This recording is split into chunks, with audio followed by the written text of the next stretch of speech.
नमस्कार। मैं विनय शर्मा एस्ट्रोनॉम्स में आप सभी का स्वागत करता हूं। मित्रों, एक बहुत गंभीर समस्या है जिसको लेके लोग अक्सर परेशान रहते हैं और नाना प्रकार की पूजाएं करा लेते हैं और डर भी जाते हैं।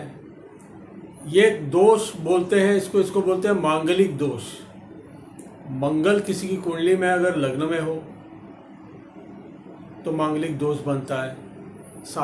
8वें में हो, 12वें में हो तो मांगलिक दोष बनता है। मांगलिक दोष अगर किसी कन्या की कुंडली में हो जाता है तो उसके माँ बाप जो है बहुत चिंतित हो जाते हैं उसके विवाह को लेकर के कि सामने जो लड़का मिले या वर मिले वो भी मांगलिक ही होना चाहिए, नहीं तो बड़ी समस्या हो जाती है।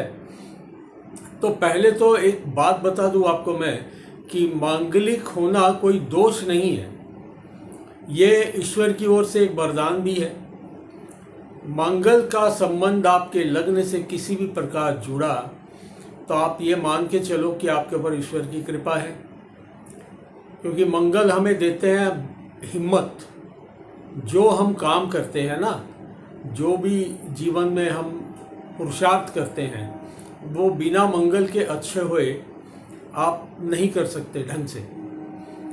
तो मंगल का मजबूत होना कुंडली में काफ़ी अच्छा माना जाता है और मंगलिक होना कोई दोष नहीं है।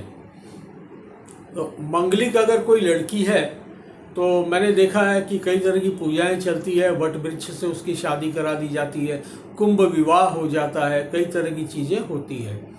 और मंगलिक अगर है लड़की तो निश्चित रूप से मंगलिक हो या ना हो, शादी ब्याह का मामला जब हो, ये जीवन भर का है तो कुंडली मिला के ही करना चाहिए।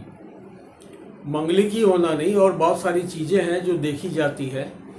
गण है, भकुट है, नाड़ी है। तो मंगलिक अगर मान लीजिए कोई लड़की है, कोई कन्या मंगलिक है और उसके परिहारार्थ अगर आप कुछ करवाना चाहते हैं पूजा, या आपको शादी के वक्त पता चला कि लड़की तो मंगलिक है, और डबल मंगलिक भी होता है इसमें, और इसके बाद चुनरी मंगलिक, तो पगड़ी मंगलिक, कई तरह के नाम हैं दिए हुए। मंगल की जैसी पोजीशन वैसा उसका नाम। तो अगर ऐसा पता चले कि लड़की मंगलिक है और लड़का भी मंगलिक है या ना है, पहले पोजीशन देख ले कुंडली में कि उसका कहीं शनि से तो संबंध नहीं है मंगल का कुंडली में, दोनों में से किसी की, जातक या जातिका के। अगर नहीं है, सिर्फ मंगल की समस्या है, तो एक बहुत ही अचूक उपाय आपको बता रहा हूँ। ये 100% अभी तक सफल हुआ है। वट वृक्ष से शादी कराने से, वट वृक्ष तो आपसे शादी नहीं ना कर रहा है, आप कर रहे हैं उससे शादी। उसके पश्चात कुंभ विवाह, स्थिति वही है। तो इससे बढ़िया है कि जातक जातिका की शादी जब हो जाए तो उसके बाद या तो 1 महीने बाद या कुछ समय बाद, या उनकी जब शादी की वर्षगांठ आए तो एक बार पुनः उनका विवाह करवा दे।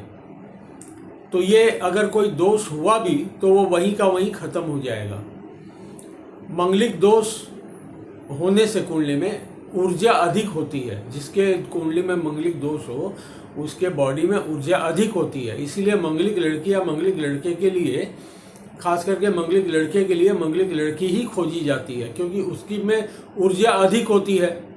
और लड़की में अगर ना हो तो उसके स्वास्थ्य में समस्या चालू हो जाती है। यही सेम पोजीशन लड़की के मामले में भी है कि लड़की अगर मंगलिक है, लड़का अगर मंगलिक नहीं है तो एनर्जी लेवल लड़की का अधिक होगा, लड़के का कम होगा, जिससे भी समस्या आएगी। इसीलिए शादी से पूर्व कम से कम कुंडली मिलान जरूर करवाएं। और मंगलिक दोष है तो इसके लिए घबराने की कोई आवश्यकता नहीं। ये सबसे आसान और सबसे बढ़िया उपाय है।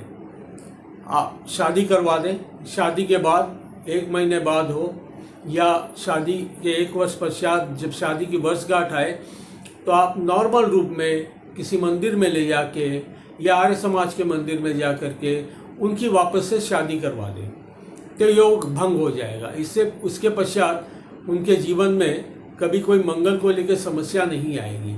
ये उपाय मैंने कई लोगों को बताए, तो शुरुआत में तो कई लोगों ने समझा नहीं इसको, और कुछ लोगों ने समझा, उन्होंने किया, तो उन्होंने बताया मुझे, अपना फीडबैक दिया कि नहीं आपने जो उपाय बताया है ये काफ़ी अच्छा इसका रिजल्ट रहा है।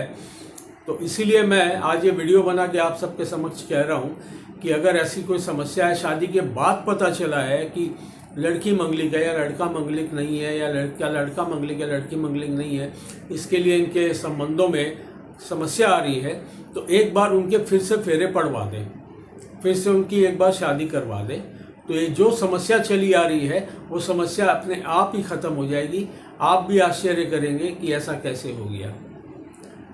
आप ये उपाय करें, आप देखें, आपको अवश्य लाभ होगा। धन्यवाद।